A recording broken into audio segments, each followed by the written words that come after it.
Olá!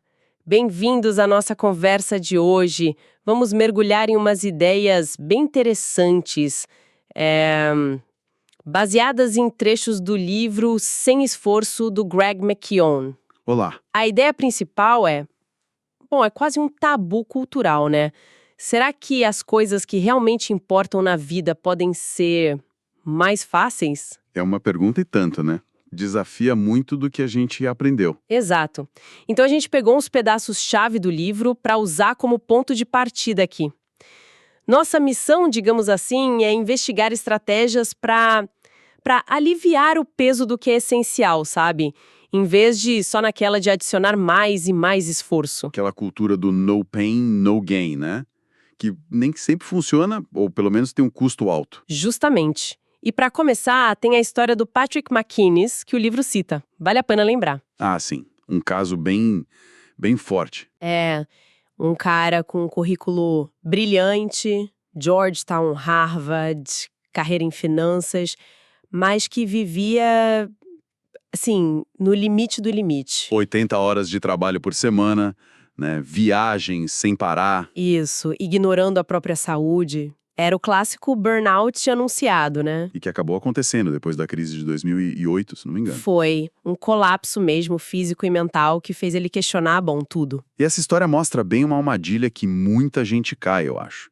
Achar que esforço extremo, sacrifício, é sinônimo de valor de sucesso. Como se o sofrimento validasse o resultado, né? Exato, como se fosse uma virtude em si. O livro não está negando que a vida tem dificuldades, óbvio. Elas existem, são super reais. Doenças, contas, decepções. Claro, isso faz parte. Pois é, a questão é outra. Será que a gente precisa adicionar um peso extra, uma dificuldade que a gente mesmo cria, sabe? Em cima do que já é desafiador? Será que tem um jeito mais leve de lidar com tudo isso? É por aí. Um caminho mais inteligente, talvez. Menos força bruta. E o interessante é que o próprio autor, o Greg McKeown, sentiu isso na pele, mesmo depois de escrever o Essencialismo, que é justamente sobre focar no que importa. Aham. Mesmo ensinando os outros a serem seletivos. Ele mesmo se viu sobrecarregado. Palestra, aeroporto, hotel, aquela rotina que consome, né? Sim, e ele usa aquela metáfora famosa do jarro com as pedras, né? Isso. As pedras grandes primeiro, saúde, família, depois as pedrinhas, trabalho, carreira e por último a areia, as distrações, tipo rede social.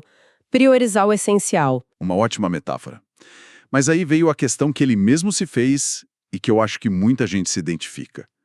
Tá, mas e se as pedras grandes forem grandes demais? Nossa, boa pergunta. O que fazer quando o essencial, aquilo que realmente importa, simplesmente não cabe mais na sua vida, no seu jarro, por mais que você tente organizar e priorizar? Complicado. E isso ficou assim muito claro para ele num momento super difícil, quando a filha dele, a Eve, teve uma crise de saúde bem grave e inesperada. Imagina o impacto. Total. Mesmo ele sendo o mestre do essencialismo, ele se viu no limite do esgotamento. Chegou no osso, sabe?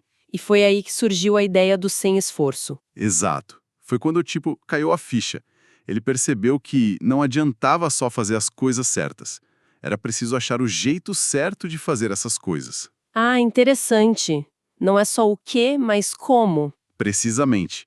Um jeito que não levasse à exaustão total. Um jeito sustentável. E esse jeito certo, então, muitas vezes passa por questionar essa crença de que tudo que vale a pena tem que ser suado, difícil. Sim. O livro sugere uma pergunta que parece simples, mas é poderosa. E se isso pudesse ser fácil? E se isso pudesse ser fácil? Só fazer essa pergunta já meio que abre a cabeça para outras possibilidades, sabe? Começa a mudar a abordagem. Faz todo sentido. Mas é difícil, né? Vai contra uma programação cultural muito forte. A gente meio que desconfia do que é fácil. Sim, associa com preguiça, falta de mérito. Exato. Mas a proposta aqui não é ser preguiçoso, é ser inteligente, né? Buscar eficiência, o caminho mais fluido. Isso. E como aplicar isso? O livro estrutura a ideia em 3 partes, que ajudam a organizar o pensamento: o estado sem esforço, a ação sem esforço e os resultados sem esforço. Estado, ação e resultados. Pensa num atleta de alto nível, tipo um jogador de basquete no lance livre. O estado sem esforço é a mente, foco total, calma, presença ali no momento. Ok, a parte mental. A ação sem esforço é a execução, o movimento é fluido, treinado, eficiente, sem tensão desnecessária. O gesto técnico, digamos. E os resultados sem esforço são a consequência natural disso. A bola caindo na cesta consistentemente, a performance sustentável ao longo do tempo. Gostei da analogia. Então vamos começar pelo estado sem esforço. Quais são os elementos-chave para cultivar esse estado mental? Bom, um dos primeiros e mais impactantes é essa ideia de inverter a lógica padrão. Justamente com a pergunta que a gente falou. E se isso pudesse ser fácil? Certo. Tem algum exemplo prático disso no livro? Tem. A história da Tim Jenkins é ótima. Ela trabalhava numa universidade, vivia apagando incêndio, sempre sobrecarregada com a burocracia, a complexidade. Sei como é. E ela começou a se perguntar isso. Não tem um jeito mais fácil? Aí teve a história da impressora velha lá no escritório dela. Um trambolho ocupando espaço. Aquelas coisas que ficam lá para sempre. Exato. O processo certo para se livrar dela era um parto. Chamar manutenção, agendar remoção, preencher formulário. Ela olhou para uma obra do lado, viu um operário e simplesmente perguntou: "Ei, você quer uma impressora?" E aí? O cara levou na hora. Em 2 minutos, problema resolvido. Sem burocracia, sem espera. Que demais! Uma solução totalmente fora da caixa, mas óbvia depois que acontece. Exatamente. Isso mostra o poder de desafiar a complexidade que a gente assume como padrão. A gente acha que a solução tem que ser complicada porque o problema parece importante ou porque sempre foi feito assim. Mas perguntar qual o jeito mais simples pode abrir portas inesperadas. Com certeza. Não é ser simplista, é buscar a solução mais direta, mais elegante, sabe? A Southwest Airlines fez algo parecido com os cartões de embarque, né? Em vez de sistemas caríssimos e complexos na época, Usaram um pedaço de papel colorido, simples. Lembro disso. Genial na simplicidade. outra ideia forte para cultivar esse estado mental mais leve, mais limpo, é a de libertar-se. Libertar-se. Do que exatamente? De pesos mortos que a gente carrega, muitas vezes sem nem perceber. O McCallum conta uma história pessoal engraçada. Conta aí. Ele sempre quis, desde criança, ter uma fantasia de Stormtrooper de Star Wars. Era um objetivo, sabe? Ficou na cabeça dele por anos.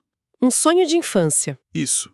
Adulto, rico, bem-sucedido, ele finalmente foi experimentar uma. E aí? Não era mais a mesma coisa. Ele percebeu que não queria mais. Era um desejo antigo, obsoleto, que só estava ocupando espaço mental, energia. Ele libertou esse desejo. Entendi. Todos nós temos esses Stormtroopers mentais, né? Coisas que a gente se apega, com certeza. Arrependimentos, mágoas antigas, expectativas que já não fazem mais sentido para quem a gente é hoje. O livro argumenta que se agarrar a isso tudo tem um custo energético enorme. É um peso morto. E como a gente se livra disso? Porque não é fácil, né? Mágoa, ressentimento. Não é mesmo. O livro menciona uma teoria interessante, a dos jobs to get done. A ideia é que a gente contrata coisas ou emoções para fazer um serviço para nós. Contratar emoções? Como assim? Pensa num rancor antigo. Que serviço ele está fazendo por você?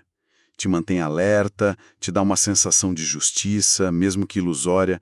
Provavelmente é um serviço bem ruim que te custa caro em termos de paz de espírito. Faz sentido pensar assim. Qual o job disso na minha vida? Exato. E aí a sugestão do livro é, metaforicamente, demitir esses fardos emocionais. Reconhecer que o serviço que eles prestam não vale mais o custo. Demitir rancores. Gostei da imagem. Mas na prática, como se faz isso? Uma ferramenta poderosa é a gratidão ativa. Não só sentir, mas praticar. A esposa do autor, a Ana, usou isso para lidar com um relacionamento difícil no trabalho. Gratidão pela pessoa difícil. Parece contraintuitivo. Totalmente. Mas ela começou a focar conscientemente no que podia agradecer naquela pessoa, mesmo que fossem coisas pequenas. E isso mudou a dinâmica.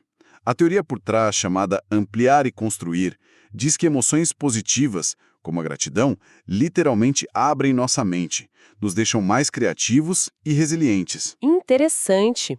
A gratidão como ferramenta de desbloqueio mental? Isso. E tem exemplos mais extremos, claro. O livro cita o caso do Chris Williams, um homem que perdoou publicamente o motorista adolescente que causou o acidente que matou a esposa dele e 2 filhos. Nossa, que força. Uma escolha consciente, segundo ele, por um futuro mais leve para ele e para o filho sobrevivente. Libertar-se do peso gigantesco do ressentimento, apesar da dor inimaginável.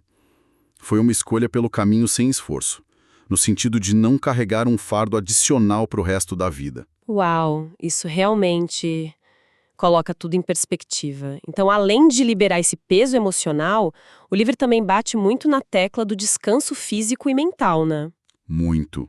E essa é outra ideia que vai contra a maré da cultura da produtividade incessante. Que vê o descanso como perda de tempo, né? Ou fraqueza. Exatamente. Mas a lógica do sem esforço é que descansar não é o oposto do trabalho produtivo.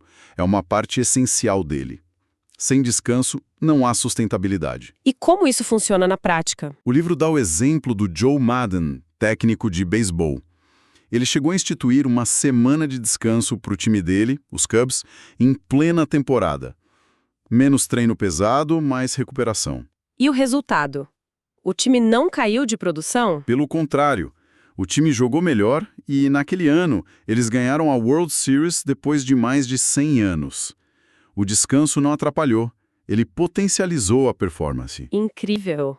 Então, forçar os limites o tempo todo, na verdade, diminui o rendimento a longo prazo. É isso. É a lei dos rendimentos decrescentes na prática.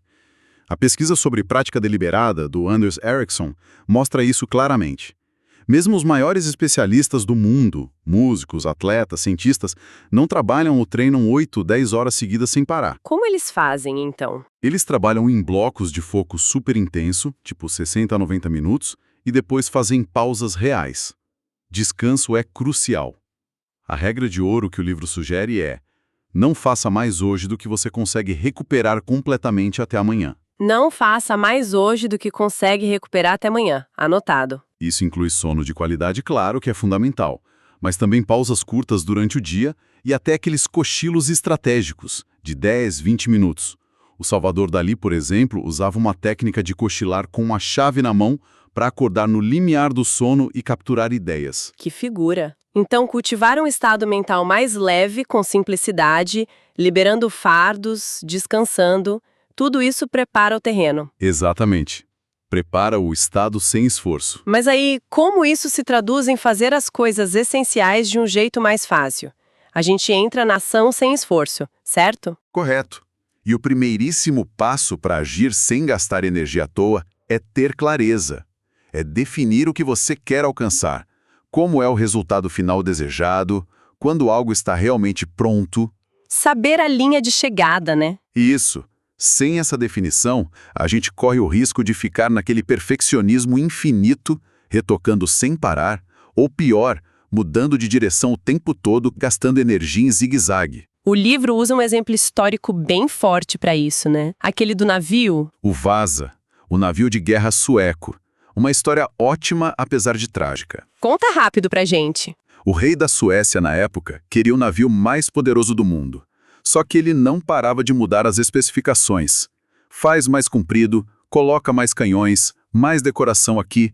O projeto nunca teve um ponto final claro, estável. E o que aconteceu? O navio ficou instável. Resultado: afundou na viagem inaugural, tipo a poucos metros do porto, na frente de todo mundo. Um desastre monumental. Nossa, que exemplo. Um monumento à falta de definição, né? A lição é brutalmente clara. Sem saber como é o finalizado, o esforço pode ser não só inútil, mas até desastroso. E como a gente traz essa clareza para o nosso dia a dia? Para as tarefas, para os projetos pequenos? O livro sugere ferramentas simples, mas eficazes. Uma é o minuto para clareza. Literalmente parar por 60 segundos, fechar os olhos e visualizar o projeto concluído, com detalhes. Como ele se parece. Qual a sensação? Visualizar o pronto. Exato. Outra coisa é trocar metas vagas, tipo, quero ser mais saudável, por metas super específicas e verificáveis. Vou caminhar 30 minutos, 5 vezes por semana, começando amanhã. Concreto, mensurável. E talvez a dica mais prática para o dia a dia: ter uma lista de pronto por hoje, em vez daquela lista de tarefas infinita que só gera ansiedade. Que nunca acaba. Pois é. Definir o que realisticamente significa ter um dia bem-sucedido hoje. Quais 3, 4, 5 coisas essenciais? Quando você completa essas, acabou. Deu por hoje. Desconecta. Eu gosto muito dessa ideia do pronto por hoje. Dá uma sensação de fechamento, de dever cumprido. Ok, então definimos o que é pronto. Qual o próximo passo na ação sem esforço? É começar. Mas não de qualquer jeito. Começar com a primeira ação óbvia. A primeira ação óbvia? Sim. A inércia é um dos maiores inimigos da ação, né? Uma tarefa grande, um projeto novo, pode parecer intimidador, paralisante. A chave é quebrar isso identificando qual é a primeiríssima coisa física concreta que você precisa fazer. A menor possível. Tipo, o primeiro dominó, a derrubar. Exatamente. Lembra da história da Netflix? A visão do Reed Hastings era o streaming, mas a tecnologia não estava pronta lá no começo. Qual foi a primeira ação óbvia dele? Para testar a ideia de alugar DVDs pelo correio. O que ele fez? Ele pegou um CD, colocou no envelope e enviou para ele mesmo pelo correio. Para ver se chegava inteiro. Isso. Uma ação mínima, super simples. O CD chegou intacto no dia seguinte. Pronto. A primeira validação era viável enviar mídia física pelo correio. O primeiro passo estava dado. Caramba, é incrível como uma ação tão pequena pode destravar algo gigantesco depois. É o poder de quebrar a barreira inicial. Tem outro exemplo no livro de uma pessoa ajudando outra a organizar uma sala lotada de livros. Tarefa enorme, parecia impossível começar. E qual foi a primeira ação óbvia? Separar por cor? Não. Foi achar a trena para medir a parede onde ia colocar as estantes. Simples assim. Achar a trena. Isso iniciou o movimento. Entendi. É quase como aplicar o conceito de produto mínimo viável, MVP, do mundo das startups para a vida. Qual a menor ação que me dá algum progresso ou aprendizado? Exatamente essa a ideia. Ação mínima viável. Começa por aí, sem pensar nos 1000 passos seguintes ainda. Ok. Então temos definir, começar com o óbvio. Imagino que simplificar também seja fundamental aqui na ação sem esforço, né? Com certeza. Fundamental. Simplificar não é só cortar etapas de um processo existente. Muitas vezes é começar do zero mentalmente. Se perguntar, qual é a essência disso aqui? Qual o caminho mais direto possível para chegar lá? Tirar tudo que não é essencial. Processo de compra online na época. Carrinho, endereço, cartão, confirmação. Era um monte de passos mesmo. E ele teve essa visão radical.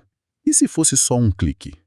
Foi uma simplificação absurda para a época que mudou completamente o jogo do e-commerce. E como a gente pode aplicar essa mentalidade de simplificação mais radical no nosso dia a dia? Uma dica boa do livro é sempre questionar a complexidade que a gente herda ou assume.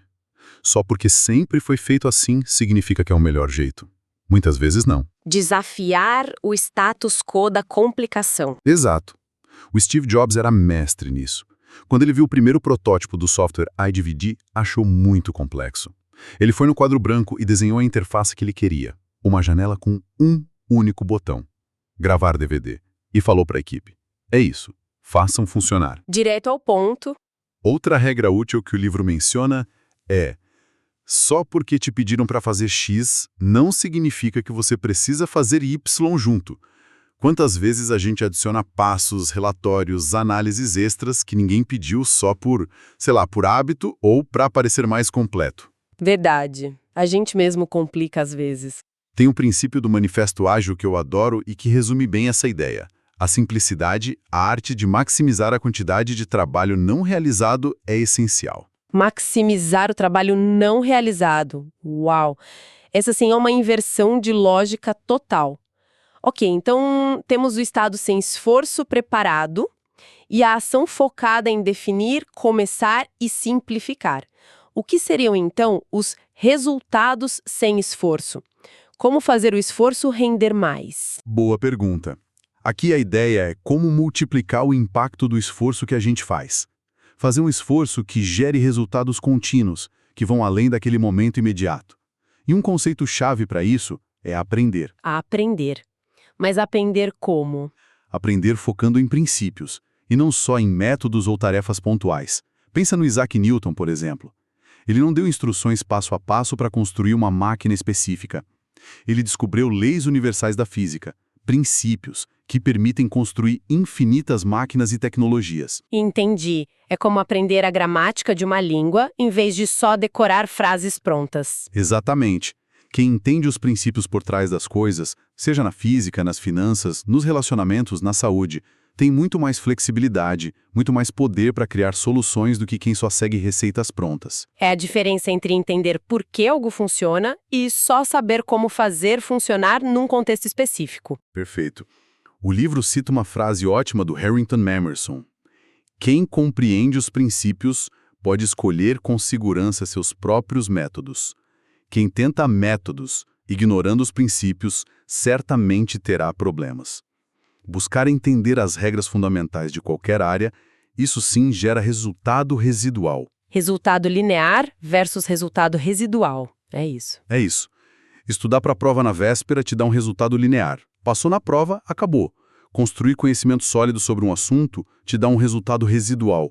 Você pode aplicar aquilo de várias formas para o resto da vida. E como a gente pode cultivar esse tipo de aprendizado mais profundo de princípios? O livro dá algumas dicas. Buscar as fontes originais das ideias. Não só resumos ou interpretações. Ler para entender de verdade, não só para consumir informação rápido. Ler menos, mas melhor. Talvez. E outra coisa poderosa. Ensinar o que você aprende. Quando você tem que explicar um princípio para outra pessoa, você realmente solidifica seu próprio entendimento. Faz sentido. Ensinar a aprender 2 vezes. E conectar ideias de áreas diferentes. O Charlie Munger, sócio do Warren Buffett, fala muito disso, da importância de ter uma rede de modelos mentais de diversas disciplinas. Isso gera insights que ninguém mais tem. Buscar conexões inesperadas. Além de aprender princípios, tem outra forma de multiplicar os resultados do nosso esforço. Tem sim. Uma muito poderosa é a automação. Automação? Tipo robôs e inteligência artificial? Também, mas não só isso. A automação, no sentido do livro, é fazer algo uma única vez para que aquilo funcione repetidamente sem exigir mais esforço seu. Ou com muito menos esforço. Ah, entendi.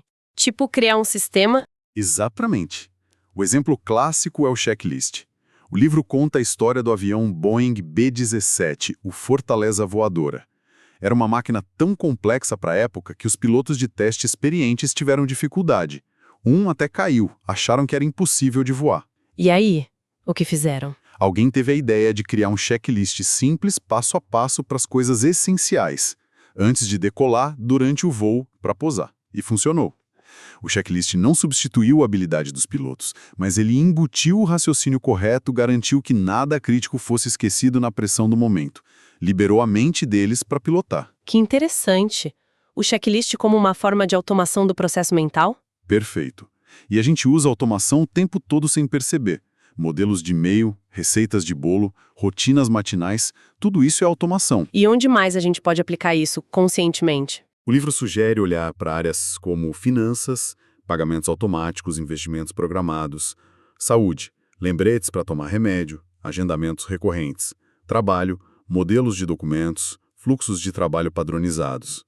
A pergunta é: onde eu estou gastando energia repetidamente em algo que poderia ser resolvido de uma vez por todas, ou quase? Investir um esforço inicial para economizar muitos esforços futuros. Essa é a lógica da alavancagem. E talvez o maior multiplicador de resultados, especialmente quando a gente trabalha com outras pessoas, seja a confiança. Confiança. Como ela entra nessa equação de sem esforço? A confiança funciona como um lubrificante social e profissional. Onde tem confiança, tudo flui mais fácil, mais rápido, com menos atrito, menos custo. Onde falta confiança, tudo emperra. Fica lento, caro, desgastante. Faz sentido. Menos checagem, menos controle, menos burocracia. Exatamente. O livro conta a história de como Warren Buffett comprou uma empresa gigantesca, a McLane, que valia uns 23 bilhões de dólares. A negociação toda foi super rápida, baseada quase que inteiramente na confiança mútua entre ele e o dono da empresa. Economizaram meses, talvez anos, e milhões de dólares em auditorias complexas, diligências exaustivas, porque a confiança já existia. Incrível, mas construir confiança não é algo que acontece do dia para a noite, né? De jeito nenhum. Leva tempo, exige consistência, integridade. Os critérios que o próprio Buffett usa para contratar gestores são famosos: integridade, inteligência e iniciativa.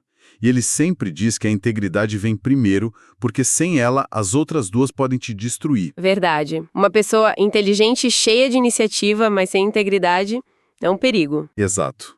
Em ambiente de baixa confiança, seja numa empresa, numa família, num projeto, gasta-se uma energia absurda em verificação, controle, politicagem, fofoca. É um desperdício enorme. E em ambientes de alta confiança? Essa energia toda é liberada. As pessoas podem focar no trabalho, na colaboração, na inovação. É por isso que criar estruturas, processos e uma cultura que promovam a confiança, em vez da desconfiança padrão, gera resultados exponenciais com muito menos esforço individual de vigiar o outro. Fascinante como todos esses conceitos estado, ação, resultados se interligam, né? Tudo apontando para essa ideia de tornar o essencial mais leve, mais fluido. Exatamente. E voltando um pouco para a história pessoal do autor, com a filha Eve doente, como eles conseguiram aplicar essa filosofia toda na prática, numa situação tão pesada? Olha, foi o teste de fogo da filosofia, né? Diante de uma doença grave, uma situação que poderia facilmente levar a família inteira ao esgotamento total, eles fizeram uma escolha muito consciente. Qual foi a escolha? A escolha de não tornar o que já era insustentável ainda mais difícil. Não colocar mais peso ainda. Isso. Em vez de tentar controlar o incontrolável ou se sobrecarregar com pesquisas infinitas, tratamentos complexos que talvez nem estivessem ao alcance deles, eles decidiram focar em ações simples, sustentáveis e que trouxessem algum respiro, alguma leveza para o dia a dia. Que tipo de ações? Coisas como cantar juntos, fazer caminhadas curtas, ler histórias, rir de coisas bobas, praticar a gratidão pelas pequenas coisas boas do dia. Ações que nutriam a conexão e preservavam a energia deles para a longa jornada que tinham pela frente. Então, eles escolheram o caminho mais leve dentro da dificuldade, sem negar a dor, mas sem se afogar nela. Acho que é uma ótima forma de colocar. Não negaram a gravidade da situação, mas escolheram como iriam carregar aquele peso. Escolheram preservar a energia, o bom humor possível, a conexão familiar, focando no que podiam fazer de forma consistente e, sim, até prazerosa, mesmo no meio daquela tempestade toda. E ele diz que essa abordagem foi o que os ajudou a atravessar aquele período. Sim, ele relata que foi o que os sustentou. A filha Eve continua a jornada de recuperação dela, mas a família conseguiu passar pelo período mais sombrio sem se quebrar, encontrando um jeito sem esforço de lidar com o inevitável. Que lição poderosa, né? Mostra que, mesmo nas circunstâncias mais difíceis, mais pesadas, talvez sempre existe uma escolha sobre como a gente vai lidar com aquilo, como carregar o fardo. Eu acho que essa é a mensagem central que fica, sabe? A vida vai trazer desafios, vai trazer pedras grandes, não tem como fugir disso. Mas talvez a pergunta mais importante que a gente pode se fazer não seja como eu posso me esforçar mais, como eu aguento mais porrada. E qual seria a pergunta, então? Talvez seja como eu posso tornar isso aqui, mesmo que só um pouquinho, um tiquinho, mais fácil, mais leve. Como encontrar o caminho sem esforço, não para evitar a vida, mas para conseguir seguir em frente, sabe? Com mais graça, talvez. Seguir em frente com mais graça, gostei disso. E isso nos deixa com uma provocação final para quem está ouvindo a gente, né? Deixa sim. Pensando aí em alguma área essencial da sua vida que parece particularmente difícil, pesada agora, qual seria a primeira ação óbvia, por menorzinha que fosse, que você poderia tomar para começar a buscar um caminho um pouquinho mais leve? Um jeito sem esforço. Uma boa reflexão para levar. Fica aí a reflexão.